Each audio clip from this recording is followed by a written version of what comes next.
Jeff, good to be with you today. Thank you. I'm really excited about our oil and gas practice and our litigation practice as well. And I had the privilege a few weeks ago to watch you in action down at the Ohio Supreme Court via the internet. And you did a great job arguing a case, and I was wondering if you could tell everyone a little bit about that case having to deal with oil and gas issues. Yes, thank you, Mike. Our firm was privileged to represent a group of mineral holders in the first case before the Supreme Court of Ohio involving what's called the Dormant Mineral Act. And this statute in Ohio relates to Utica shale and therefore is very important. Now, who's following that statute? Who's it important to? Well, it's important to, of course, all the people in eastern Ohio that own land, as well as those people who might be mineral holders of these shale rights, and also all the companies in Ohio that are suppliers to the industry, as well as those that are involved with exploration. And what's the status of that case right now? Well, the oral argument was held in August of this year. It was the very first case involving this statute and these issues before the Supreme Court. And we expect to have a decision probably late this calendar year.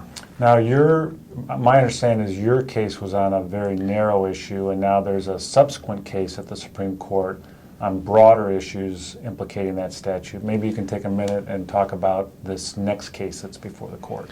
There's actually two cases in addition to ours that are presently before the court. One deals with the issue of whether or not an oil and gas lease, effectively the filing of that would create certain rights in the mineral holder and the leaseholder. And the second issue involves kind of a complicated decision by the court about whether the original statute or the amended statute applies, and that likewise has very significant implications for surface owners and mineral holders. As a former legislator, my ears perked up when you talked about two different versions of the statute. I've heard some people talk about the 89 Act, yes, and whether the 89 Act is self-executing. Yes. So can you tell us what they're talking about?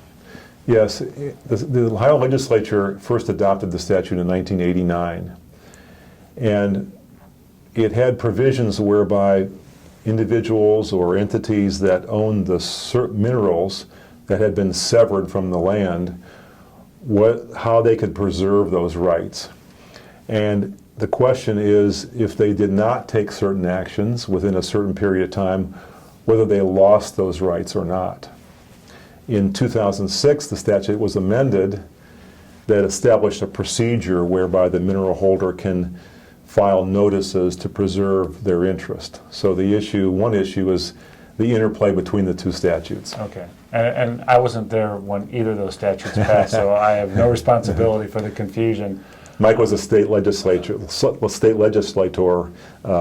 prior to coming with our firm. Right, back in the 90s. So if someone's really concerned about the industry, and this industry has pumped billions of dollars into Ohio's economy, do you have a particular view as far as which side you want to prevail in these cases, or does it matter as far as the industry as a whole?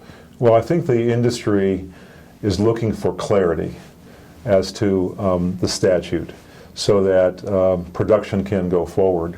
And I would say both surface owners and mineral holders have the same view that production should be enhanced and fostered in the state of Ohio. I'm sure the court wants that as well. So it's really a question more of clarity about the statute as to the allocation of rights. Okay, so to restate it, industry itself, the amount of oil and gas drilling that's taking place in Ohio isn't necessarily going to be affected one way or the other with the outcome of these cases. But what's important is that the cases are resolved and there is clarity in the state of the law. Yes, that's correct. So that primarily the companies that are involved in production and exploration know with whom they should negotiate their contracts, either the mineral holders or the surface owners, or in some cases both. So is there even a clear set of winners and losers out of these cases, or is it cloudy even as to that?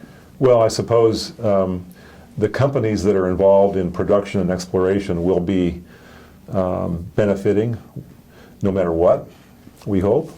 And the suppliers to those companies will also benefit.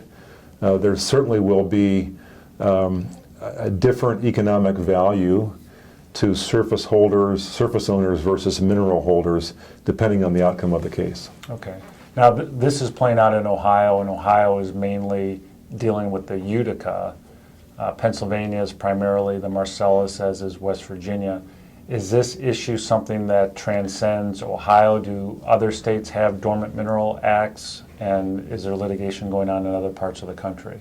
Yes, in fact, the Dormant Mineral Act itself was a model statute that different states adopted in various forms.